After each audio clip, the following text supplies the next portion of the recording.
In my life, tara samahan niyo ako muli sa aking gagawin sa araw na ito. Ang video ito ay karugtong nung paglilinis ko kahapon. Ngayon ko lang siya ma-edit ulit para meron tayong bagong upload. So yun na nga guys, katapos ko lang dito maglagay ng floor wax sa sahig. Ngayon kailangan ko na namang ibalik tong Durabox. Medyo may kabigatan lang siya pero kailangan nating dahan-dahanin kasi nga hindi naman tayo pwede magpersa talaga ng mabibigat. At ayun na nga guys, nilagyan ko ng floor wax yung sahig pero hindi naman tayo pwede maglampaso at ayun nga, syempre solo lang tayo kaya hayaan na lang natin. Ang importante na lagyan natin ng wax at natanggal yung mga alikabok at insekto kung mayroon man.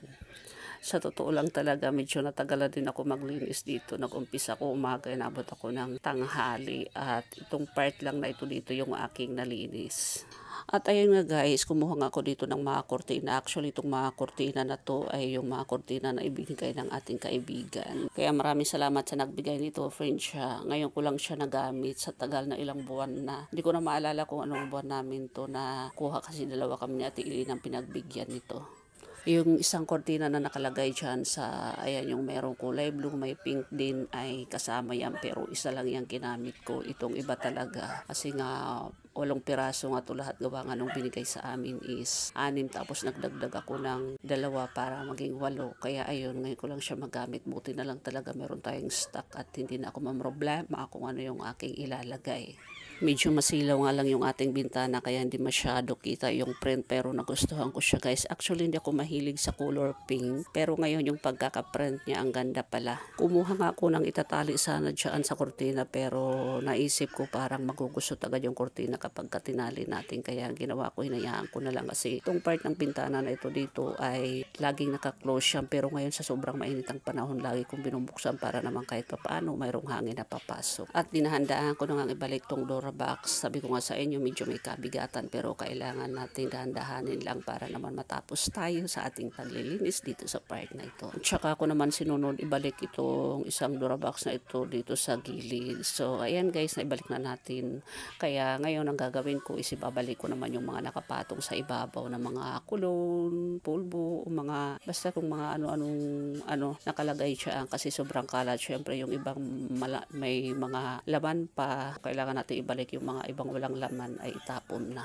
At winlisan ko nga muna yung sahig dyan kasi ibabalik ko yung linoleum na nakalagay dyan. Mas maganda pa rin talaga guys na mayroong linoleum. Pero syempre bago natin ibalik, lagyan ko muna ng wax ito dito para naman kahit pa paano ay matanggal yung mga alikabok at mga insekto. Sabi ko nga guys, hindi nga ako pwede maglampaso kaya hanggang floor wax lang talaga ang gagawin ko dito. At maganda rin yung nalagyan ng floor wax kasi parang nagkakakulay nga siya. So ayun, hindi ko alam. Kasi guys kapag nag-wax talaga ako nung nakaraan, sabi ko dito sa aking mga kasama ay lampasuhan nila pero wala talaga naglampaso kaya no choice tayo. Mabuti na lang talaga mayroong linoleum kahit paano kahit hindi lampasuhan ay okay lang. So ayun na nga guys, kumuha ako ng upuan dyan para umupo pero pansin ko lang parang nahirapan ako sa aking galaw kaya tumayo na lang uli ako para matapos na itong aking paglalagay ng wax dito. Para kasi mas madali yung nakatayo lang ako kaysa sa nakaupo.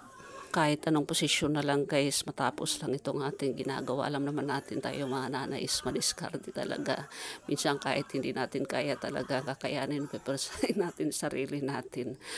Kaya sobrang busy talaga tayo guys araw-araw. So ngayong araw ko base over din to tapos upload kasi nga alis na naman ako. Punta ulit ako sa laboratory guys kasi doon sa hospital na dapat doon ako mag-laboratory hindi available yung sinadjust ng ating OB. So ngayon maghanap ako sana mayroong malapit lang dito sa bayan or sa city kasi ako pupunta pa ako sa Tacloban ay sobrang layo na ko, ang hirap na magbiyahe kaya hindi ko alam sana Lord meron. Yun na, kailangan ko tapusin na itong aking pagbo-voice over kasi nga ang video na ito ay kahapon pa.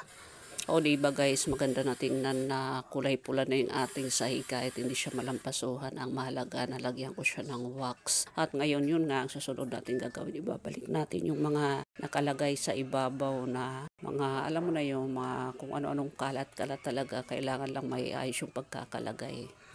Kaya ang ginawa ko nga dito guys, kukuha ko ng tissue para punasan yung mga may alikabok kasi nga wala na akong basahan. Natamad ako maghanap ng mga sirang damit or mga hindi ginagamit para gawing basahan. Kaya tissue na lang kinuha ko, pinampunas ko dito sa aking salamin.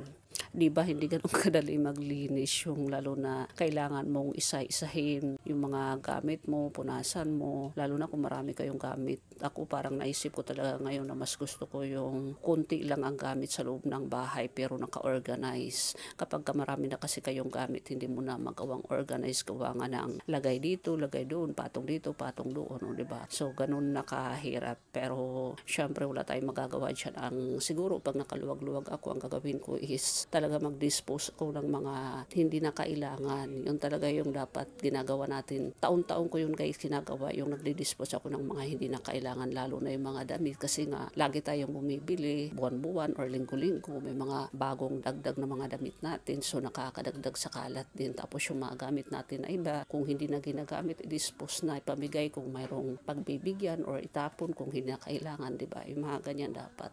Ang problema nga lang talaga guys nitong taon talaga na to, anong month na ngayon, May na, mag-June na, hindi talaga ako nakapag-dispose or hindi ako nakapamigay ng mga damit na hindi na ginagamit. Kaya ang nangyari ngayon, tambak talaga ako, sobra ng damit, kulang na kami ng paglalagyan. So kailangan ko talaga mag-provide ng Durabox kapag nakaluwag-luwag. Pero sa ngayon, syempre kailangan natin ng budget preparation sa ating panganganak, kaya hindi ko pa yan ngayon ma-prioritize. So ayun guys, maraming salamat sa inyong panonood. Kailangan ko nang tapusin ang video na to dahil medyo mahaba-haba na nga. Abangan na lang yung part 3 ng ating paglilinis, sa ibang sulok naman tayo. At ang maganda nito, natapos na ako dito sa sulok na to, di ba? Sino bang makaka-relate sa aking ganap ngayong araw na ito, yung araw ng paglilinis. Again, maraming salamat. That's all. Bye!